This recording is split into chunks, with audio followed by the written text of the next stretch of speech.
This question comes from Max, who asks, what if we could trap all the energy from a supernova?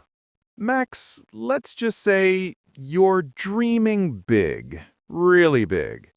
We're talking about harnessing the power of a star, going out with a bang so spectacular it can briefly outshine an entire galaxy. And no, it's not something you can shove into a battery the size of your phone. First, let's get some numbers. A typical supernova releases about 10 to the 44th joules of energy. That's, well, let's put it this way. If you could somehow convert all that energy into electricity, it would power the entire human race for billions of years. Max, your electric bill would vanish, and your descendants' wouldn't have to worry about theirs either.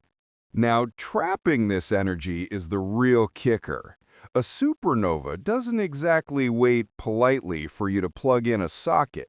It erupts in all directions, blasting matter and radiation at a significant fraction of the speed of light. Imagine trying to catch a fire hose, except the fire hose is made of gamma rays, neutrinos, and chunks of iron traveling faster than anything you've ever seen. The first problem is containment. Any material you try to build would instantly vaporize. Steel? Gone. Concrete? Gone. Max, even your grandma's cast iron skillet would turn into plasma in milliseconds. You'd need some kind of invisible force field or a Dyson-style contraption on steroids to somehow channel the energy. And even then, just holding it is tricky because the energy density is so extreme that it could warp space-time itself.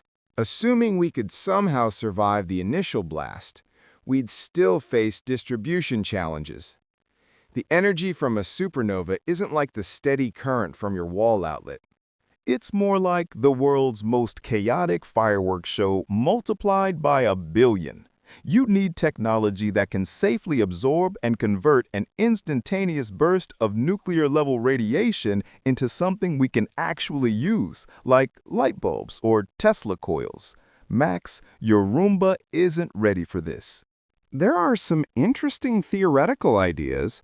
For example, you could use magnetic fields to redirect charged particles, or advanced photon-absorbing materials to soak up gamma rays. Neutrinos? Forget it! They'd pass through the Earth like it's tissue paper. Basically, the universe is laughing at our attempt to store a supernova. Max, even a cosmic squirrel couldn't squirrel this away. But let's imagine we pull it off. What would it mean for humanity? For one, we'd essentially have infinite energy at our fingertips.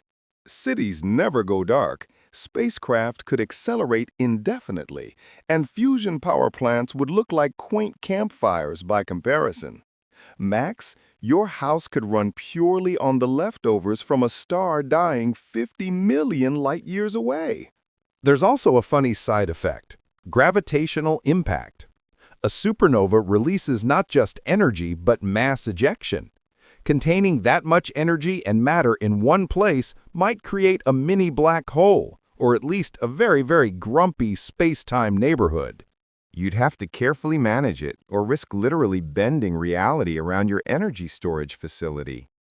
Max, suddenly your backyard battery looks a lot less DIY-friendly.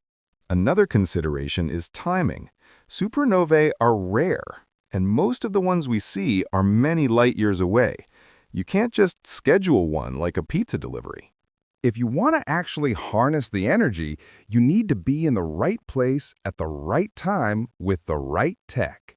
Missing it would be the cosmic equivalent of setting up an industrial-strength bucket to catch rain, then discovering it only rains once a millennium. In conclusion, trapping a supernova's energy is both the ultimate dream and the ultimate nightmare. The sheer magnitude is hard to comprehend. One explosion equals the lifetime output of billions of suns. Max, we're talking about energy that could power every conceivable invention, solve climate change, and make our descendants immortal, if only we could survive it and figure out how to store it. For now, we'll probably stick with solar panels, nuclear fusion, and maybe some wind turbines, while keeping our supernova-catching ambitions firmly in the realm of imagination.